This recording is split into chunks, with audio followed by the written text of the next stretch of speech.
जय भोलेनाथ की रुद्र संहिता सती खंड 5वां अध्याय। ब्रह्मा की मानस पुत्री कुमारी संध्या का आख्यान। सूत जी बोले, हे महर्षियों, ब्रह्मा जी के इस वचन को सुनकर मुनि श्रेष्ठ नारद प्रसन्नचित होकर शंकर जी का स्मरण करके आदर आनंद पूर्वक कहने लगे। नारद जी बोले, हे ब्राह्मण, हे विधेय, हे विष्णु शिष्य, हे महाभाग, हे महामाते, आपने शिव जी की अद्भुत लीला का वर्णन किया। जब कामदेव अपनी पत्नी को प्राप्त कर प्रसन्न होकर अपने घर चल गया तथा प्रजापति दक्ष भी अपने घर चले गए, सृष्टिकर्ता आप ब्रह्मा तथा आपके मानस पुत्र भी अपने अपने घर चले गए, तब पितरों की जन्मदात्री एवं ब्रह्मपुत्री संध्या कहाँ गई? उसने क्या किया और उसका विवाह किस पुरुष के साथ हुआ? इन सब बातों को संध्या के चरित्र को विशेष रूप से कहिए। सूत जी बोले, तत्वेता ब्राह्मण वेद परम बुद्धिमान देवर्षि नारद के इस वचन को सुनकर भक्ति पूर्वक शंकर जी का स्मरण करके कहने लगे। ब्रह्मा जी बोले, हे मुने, संध्या का संपूर्ण शुभ चरित्र सुनिए, जिसे सुनकर हे मुने सभी स्त्रियां पतिव्रता होती है। वह संध्या जो पूर्व काल मेरे मन से उत्पन्न हुई थी, वह तपस्या कर शरीर छोड़ने के बाद अरुंधति हुई। उस बुद्धिमान तथा उत्तम व्रत करने वाली संध्या ने मुनि श्रेष्ठ मेधातिथि के कन्या के रूप में जन्म ग्रहण कर ब्रह्मा विष्णु तथा महेश्वर के वचनों से महात्मा वशिष्ठ का अपने पति रूप में वरण किया। वह श्रेष्ठ पतिव्रता, वंदनीय, पूजनीय तथा दया की मूर्ति थी, प्रतिमूर्ति थी। नारद जी बोले, हे ब्राह्मण, उस संध्या ने क्यों कहा तथा किस उद्देश्य से तप किया? किस प्रकार वह अपना शरीर त्याग करके मेघातिथि के कन्या हुई और उसने किस प्रकार ब्रह्मा विष्णु तथा शिव के द्वारा बताए गए उत्तम व्रत वाले महात्मा वशिष्ठ को अपना पति स्वीकार किया? हे पितामह, इसे सुनने से मेरी बड़ी उत्सुकता है, अतः सुनने की इच्छा वाले मुझसे अरुंधति की चरित्र के विस्तार पूर्वक ठीक ठीक वर्णन कीजिए। ब्रह्मा जी बोले, हे नारद, पहले अपनी पुत्री संध्या को देखकर मेरा मन काम से आकृष्ट हो गया, किंतु बाद में शिव के भय से मैंने उसे छोड़ दिया। काम बाण से घायल होकर उस संध्या का तथा मन को वश में रखने वाला महात्मा ऋषियों का भी चित्त चलायमान हो गया। उस समय मेरे प्रति कहे गए शिव जी के उपसहाय युक्त वचन को सुनकर और ऋषियों के प्रति अपने चित्त को मर्यादा छोड़कर चलायमान देखकर तथा बार बार मुनियों को मोहित करने वाले उस प्रकार के भाव को देखकर वह संध्या विवाह के लिए स्वयं अत्यंत दुखी हुई। हे मुने, कामदेव को शाप देकर जब मैं अंतर्ध्यान हो गया, तब शिव जी अपने स्थान कैलाश चले गए। उस समय हे मुनि सत्तम, वह मेरी पुत्री संध्या क्षुब्ध होकर कुछ विचार करके ध्यान मग्न हो गई। वह मन तेजस्वी संध्या कुछ देर तक अपने पूर्व वृत्त का स्मरण करती हुई उस समय यथोचित रूप से यह विचार करने लगी। संध्या बोली, मेरे पिता ने उत्पन्न होते ही मुझ युवती को देखकर काम से प्रेरित होकर अनुराग पूर्वक मुझे प्राप्त करने की अभिलाषा की। इसी प्रकार आत्म तत्वज्ञ ब्रह्मा देव मानस पुत्रों ने भी मुझे देखकर अपना मन मर्यादा से रहित काम अभिलाषा से युक्त कर लिया। इस दुरात्मा कामदेव ने मेरे ही चित्त को मथ डाला, जिससे सभी मुनियों को देखकर मेरा मन बहुत चंचल हो गया। इस पाप का फल कामदेव ने स्वयं पाया कि शंकर जी के सामने कुपित होकर ब्रह्मा जी ने उसे शाप दे दिया। मैं पापनी भी इस पाप का फल पाऊंगी, अतः उस पाप से शुद्ध होने के लिए मैं भी कोई साधन करना चाहती हूँ, क्योंकि मुझे देखकर मेरे पिता तथा सभी भाई प्रत्यक्ष रूप से काम भाव पूर्वक मेरी अभिलाषा करने लगे, अतः मुझसे बढ़कर कोई पापनी नहीं है। उन सब को देखकर मुझसे अमर्यादित रूप में काम भाव उत्पन्न हो गया और मैं भी अपने पिता तथा सभी भाइयों के पति के समान भावना करने लगी।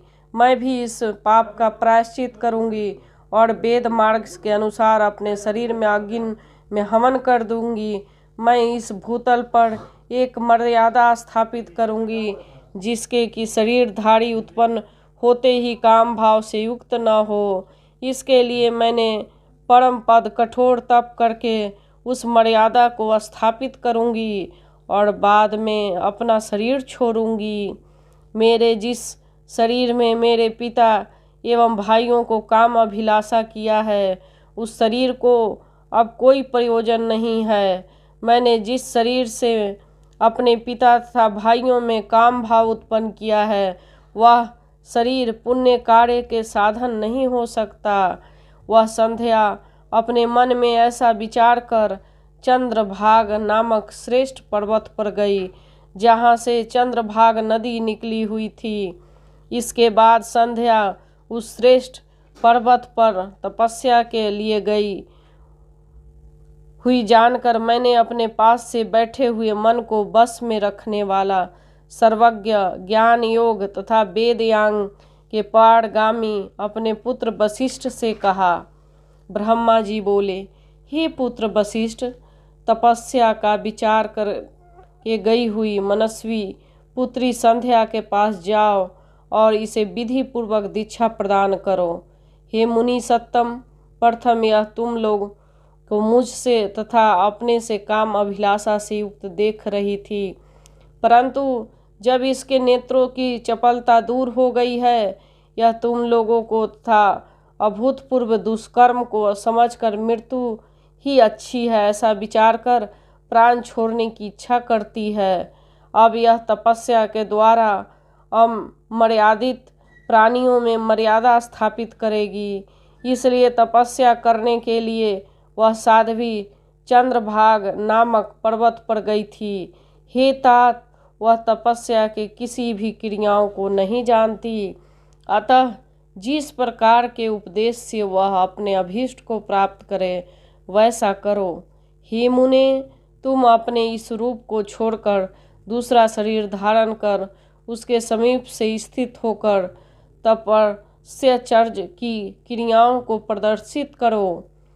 उसने यहाँ पर तुम्हारे रूप को पहले देख लिया है।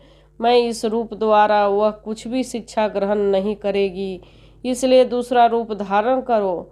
ब्रह्मा जी बोले, हे नारद, इस प्रकार दयालु मुनि वशिष्ठ जी ने मुझसे आज्ञा प्राप्त की और तथास्तु ऐसा कहकर वे संध्या के समीप गए। वशिष्ठ जी ने कहा, मानसरोवर के समान गुणों से परिपूर्ण देवसर को तथा उसके तट पर गई हुई उस संध्या को देखा। उज्ज्वल कमलों से युक्त वह देवसर तट पर स्थित संध्या द्वारा इस प्रकार शोभित हो रहा था, मानो प्रदोष काल में उदित चंद्रमा तथा नक्षत्रों से युक्त आकाश रात्रि में सुशोभित हो रहा है।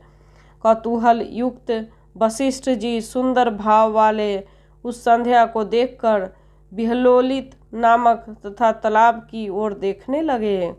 उनकी उसी चंद्रभाग पर्वत के शिखरों से दक्षिण समुद्र की ओर जाने वाली चंद्रभाग नदी को देखा। वह नदी चंद्रभाग पर्वत से विशाल पश्चिमी भाग को तोड़कर समुद्र की ओर उसी प्रकार जा रही थी जैसे हिमालय गंगा समुद्र में जाती है। उस चंद्रभाग पर्वत पर विलोहित सरोवर के तट पर स्थित संध्या को देखकर वशिष्ठ जी आदर पूर्वक उससे पूछने लगे। वशिष्ठ जी बोले, हे भद्रे, इस निर्जन पर्वत पर तुम किस लिए आई हो? तुम किसकी कन्या हो और तुम क्या करना चाहती हो? पूर्ण चंद्रमा के समान तुम्हारा मुख मलिन क्यों हो रहा है? यदि कोई गोपनीय बात न हो तो बताओ, मुझे सुनने की इच्छा है। ब्रह्मा जी बोले, उन महात्मा वशिष्ठ जी के बात सुनकर उन्हें महात्मा प्रदीप्त अग्नि के समान तेजस्वी ब्रह्मचारी तथा जटाधारी को देखकर आदर पूर्वक प्रणाम कर संध्या उन तपोधन वशिष्ठ से कहने लगी। संध्या बोली, हे विभो, मैं जिस उद्देश्य से इस सिद्ध पर्वत पर आई हूँ वह तो आपके दर्शन मात्र से ही पूर्ण हो जाएगा। हे ब्राह्मण, मैं तप करने के लिए यहाँ निर्जन पर्वत पर आई हूँ। मैं ब्रह्मा की पुत्री हूँ और संध्या नाम से प्रसिद्ध हूँ। यदि आपको उचित जान पड़े तो मुझे उपदेश दीजिए। मैं तपस्या करना चाहती हूँ, अन्य कुछ भी गोपनीय नहीं है। मैं तपस्या की कोई विधि बिना जाने ही तपोवन में आ गई हूँ। इसी चिंता में मैं सूखती जा रही हूँ तथा मेरा हृदय काँप रहा है। ब्रह्मा जी बोले।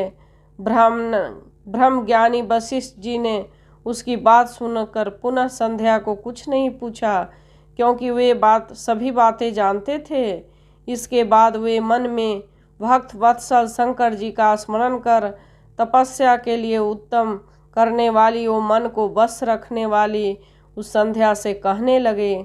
वशिष्ठ जी बोले, हे तेज स्वरूप हे देवी, जो महान तेज स्वरूप, महान तप तथा परम आराध्य है, उस शंभु का मन में ध्यान करो। जो धर्म, अर्थ, काम और मोक्ष आदि कारण है, अद्वैत स्वरूप है, उन्हीं संसार को एकमात्र आदि कारण पुरुषोत्तम का भजन करो। हे सुभानय, तुम इस मंत्र को देवेश्वर शंभु के भजन करो, उसे तुम्हारा समस्त पदार्थों की प्राप्ति हो जाएगी, इसमें संदेह नहीं। ओम नमः शंकराय ओम। इस मंत्र से मौन होकर इस प्रकार तपस्या प्रारंभ करो। विशेष विधि तुमको बता रहा हूँ, सुनो। मौन होकर स्नान तथा मौन होकर सदा शिव की पूजा करनी चाहिए। प्रथम दोनों षष्ठ कालों में जल का आहार कर तीसरे अष्टकाल में उपवास करें। इस प्रकार षष्ठकालिक क्रिया तपस्या की समाप्ति पर्यंत करनी चाहिए। हे देवी, इनका नाम मौन तपस्या है। इसे करने से ब्रह्मचर्य का फल प्रदान करने वाली तथा सभी अभीष्ट फल प्रदान करने वाली है। यह सत्य है, इसमें संदेह नहीं है। इस प्रकार चित्त में विचार करके सदा शिव का गहन चिंतन करो। ऐसा करने से वे तुम्हारे ऊपर प्रसन्न होकर शीघ्र ही अभीष्ट फल प्रदान करेंगे। ब्रह्मा जी बोले। इस प्रकार मुनि वशिष्ठ वहाँ बैठकर संध्या को तपस्या से यथोचित विधि बताकर अंतर ध्यान हो गए। जय भोलेनाथ की। रुद्र संहिता शिव महापुराण सती खंड 5वां अध्याय समाप्त। जय भोलेनाथ।